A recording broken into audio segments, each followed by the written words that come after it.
Perkenalkan, nama saya Desif Akbar Gemilang dengan nomor NIM E100200162. Jadi pada kesempatan kali ini saya akan membuat video untuk menyelesaikan UAS Geologi Umum oleh Bapak Danar Dono. Baik.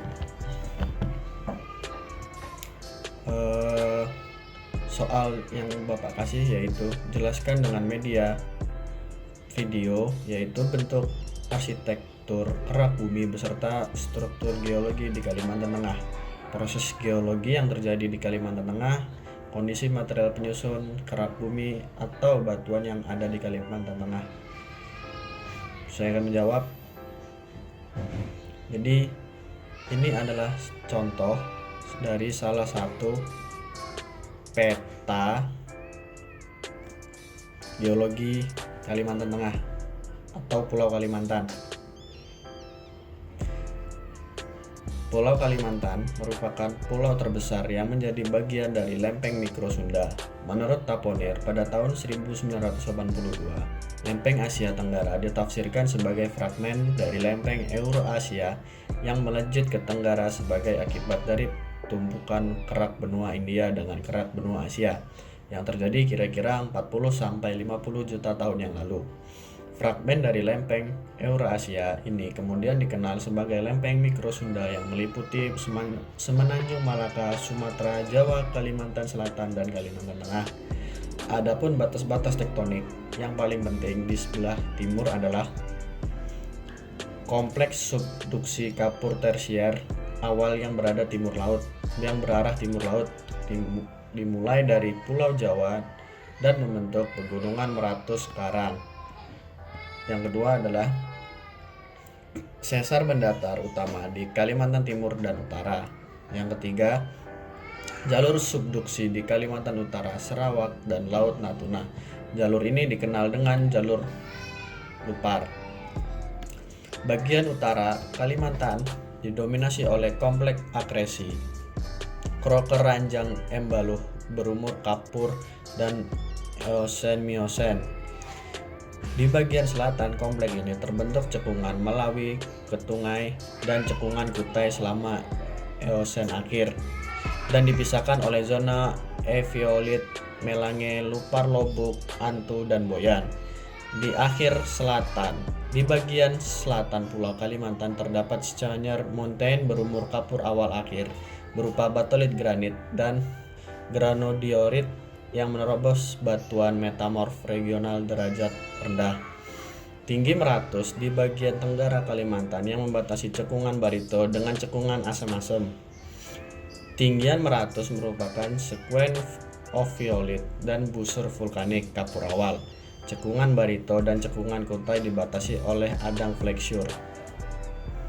Struktur di Pulau Kalimantan dapat dibedakan atas dua struktur geologi yaitu inti benua dan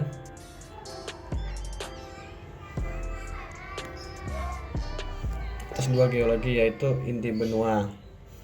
Continental Core. Inti benua merupakan lanjutan dari Natuna Selatan yang dikenal dengan Chinese District sampai pegunungan Stavanger oleh Van Bemmelen pada tahun 1949. Dibagi menjadi bagian utara terletak di sebelah utara Sungai Kapuas, zona pegunungan Stavanger yang membujur dari Pontianak sampai ke Kalimantan Tengah. Bagian selatan daerah Ketapang yang terletak antara pegunungan Stavanger dan Laut Jawa. Dan ini adalah kerangka tektonik wilayah kepulauan Indonesia berdasarkan sumber Simanjuntak dan Barber pada tahun 1996.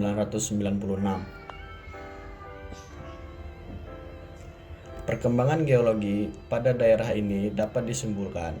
Zaman Devon dan Permokarbon terjadi penurunan dan memungkinkan pembentukan geosinglinal yang diikuti oleh nutrisi dan eutrosi oviolit. Yang kedua adalah akhir Paleozoik, terjadi pembumbukan geoantalikinal dan disertai oleh terobosan batolit. Nomor 3 adalah Permo-Trias, pengangkatan wilayah utara dan selatan. Yang keempat, Trias atas, terjadi penurunan dan menyebabkan terbentuknya endapan sedimen. Yang kelima adalah Zaman Jura, gejala berlipat dan pengangkatan di seluruh wilayah diikuti oleh intrusi batolit dan granitis. Proses geologi yang terjadi di wilayah Kalimantan Tengah. Wilayah Asia Tenggara terdiri dari fragmen kerak bumi yang melayang ke utara setelah dipisahkan dari Gondwana. Fragmen kontinental ini membentuk basement yang terbentuk sebelum aktivitas magmatik dan emplasemen oviolit. Gondwana adalah benua besar yang pernah terbentang di kutub selatan selama masa Paleozoikum. Beberapa dari fragmen kerak ini membentuk Sundaland, wilayah inti. Benua Asia Tenggara, Sundaland dikelilingi oleh blok kontinental Cina Selatan dan India di utara dan Australia di selatan. Fragmen Gondwana yang mencapai utara hingga Eurasia termasuk Thailand dan semenanjung Malaysia. Fragmen lain yang tidak mencapai jauh ke utara membentuk pegunungan Suenyer di Kalimantan Barat Daya di Kalimantan, serta Sumatera dan Jawa. Geologi dan tanah. Wilayah-wilayah di Provinsi Kalimantan Tengah tergolong memiliki potensi kesuburan rendah. Menurut tingkat kesuburannya, tanah di Provinsi Kalimantan Tengah termasuk dalam kelas 4, 5, dan 3 dengan jenis tanah terdiri dari organosol, aluvial, regosol, PMK, podsol, latosol, litosol, dan laterit. Terkait dengan sumber daya mineral, bumi Kalimantan Tengah mengandung yang pertama, mineral logam berupa emas primer, emas sekunder, dan biji besi. Ditinjau dari kelayakan ekonomisnya, mineral logam yang layak ditambang adalah emas. Selanjutnya, mengingat adanya pengangkatan terhadap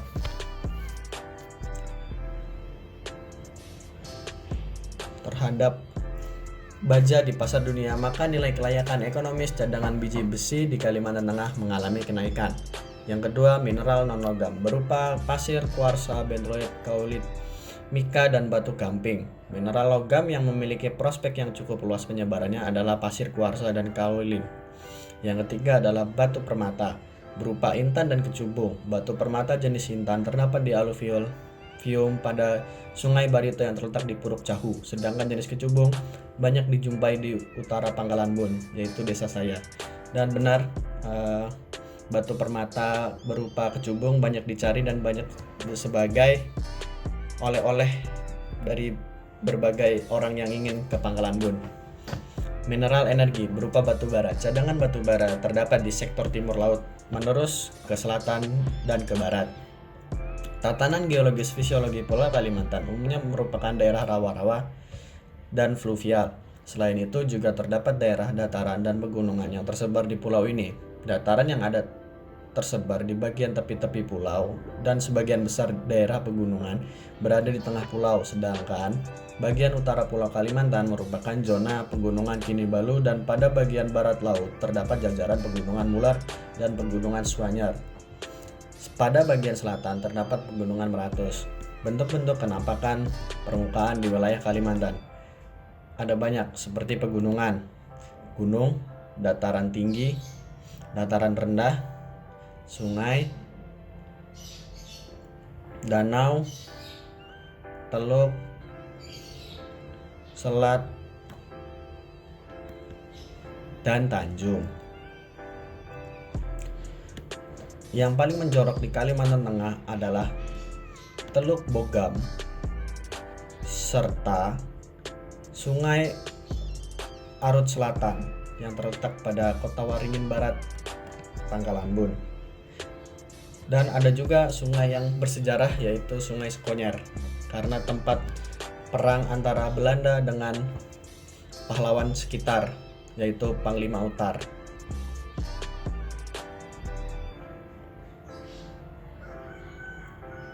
Geologi regional. Fisiografi. Daerah Kota Waringin Barat dan Lamandau secara fisiologis terletak pada daerah batas dua zona fisiografi yaitu zona cekungan Barito dan zona paparan Sunda. Zona Barito ditandai dengan terdapatnya batuan sedimen tersier hingga kuarter, sedangkan zona paparan Sunda dicirikan oleh jenis batuan dasar vulkanik pratersier.